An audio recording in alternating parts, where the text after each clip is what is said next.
So we're in Texas now? Isn't everything supposed to be bigger? Seems the same to me.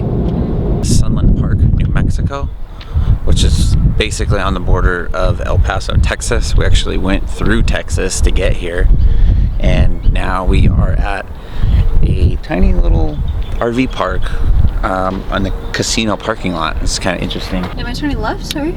Yeah, turn left. So we just made more friends. I believe it was Bob and Michelle. Bob and Michelle, yeah. Bob and Michelle, they're from El Dorado Hills in Northern California.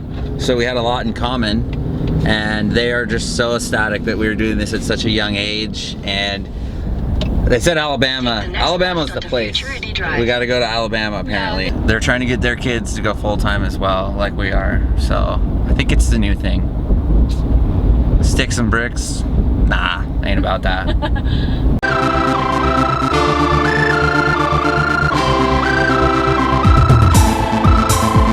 Cruise around the downtown Del Paso. Should be cool.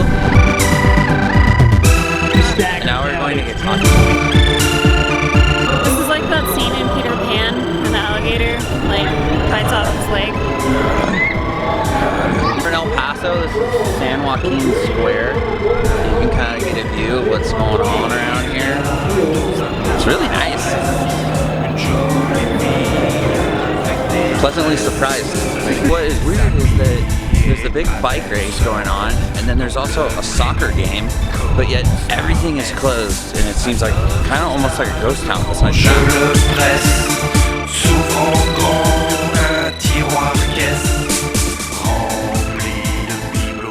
So we left El Paso and we're heading to Cattleman's Steakhouse, which is a working ranch, and this apparently is the best steak in Texas, and it was once voted the manliest restaurant in Texas. They gave us a special parking spot with a lakeside view. You know, even though it's off the beaten path, they get about 1,400 people. They got here yesterday. On a Saturday. On a Saturday. Sunday, and there's already like... Yeah, I just saw about 30 cars. I saw about 30 cars just drive by, so it's gonna be busy. Glad we got here early.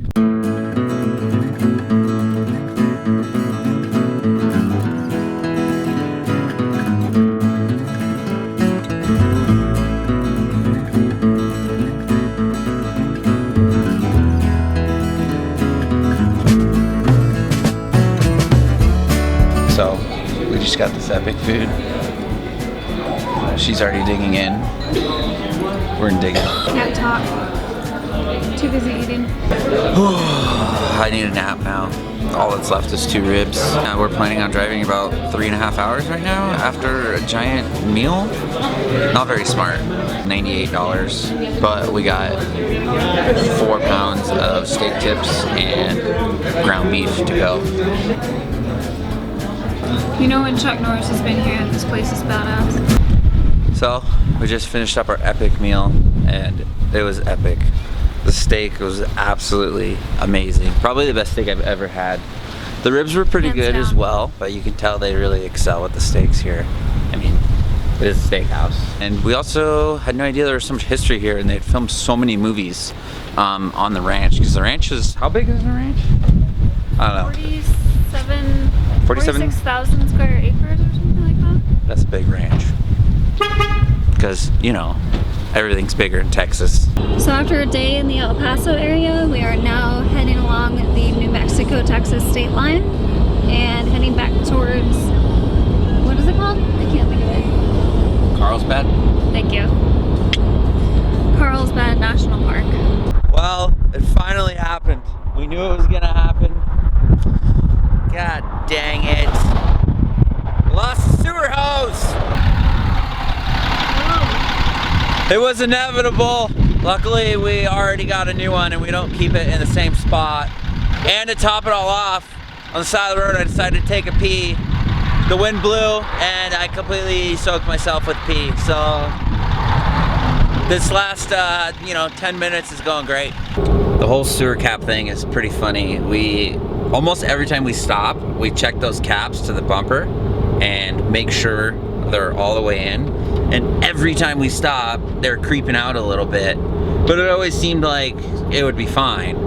And then happened to be peeing on the side of the road, which I got all over myself, and I noticed it was hanging out, and the larger coupler was completely gone. And yeah, luckily that we have a better hose now that we don't keep in that spot. Anyways, that was the backup hose. Well, we just made it from El Paso to Carlsbad Caverns, I guess. We're about 10 miles from there. This little BLM camp spot. I don't know if you can tell, but we got a bunch of neighbors. Obviously, it's free, which is nice, and there's good cell service, and it's the closest thing to Carlsbad. Last night was awesome. We hung out with new friends that we made. I remember some of their names: Tiffany, Tyler, Jerry. Who else, babe? Brooke. And Chuck. We're doing our best, guys. Don't hold this against us. And today, we're up a little earlier. We're gonna go do Carlsbad Caverns before Melissa has to work. Carlsbad Caverns. It's caverns. Even I know that. One of the cool things about these caverns is that we can bring cameras in, and we're gonna do a self-guided tour, so we'll be all on our own.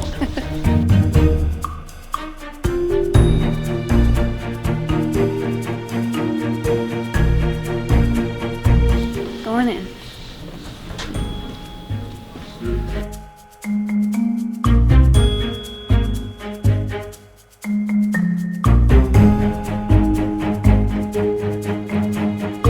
So the plan is to take the natural entrance in and down. It's just like a super long walkway, and then we'll probably take the elevator up once we go through all the caves. Take a look at that. That's pretty cool. This is a natural entrance, and this amphitheater is used to watch the bats fly out. We're going spelunking.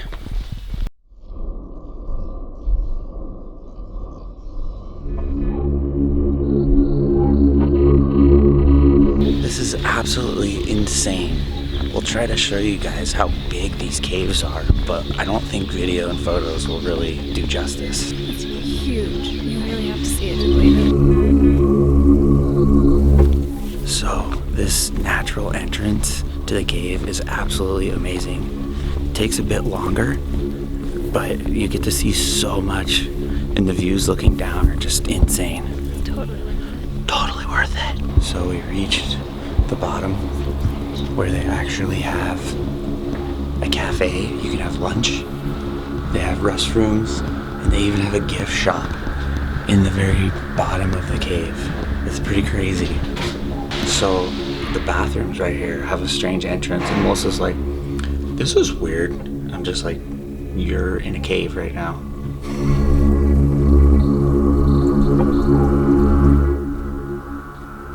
There's a dang river in here. Going up after that epic tour and hike down in took us about an hour and a half. It's actually pretty fast. It was 1 minute from the bottom to the top.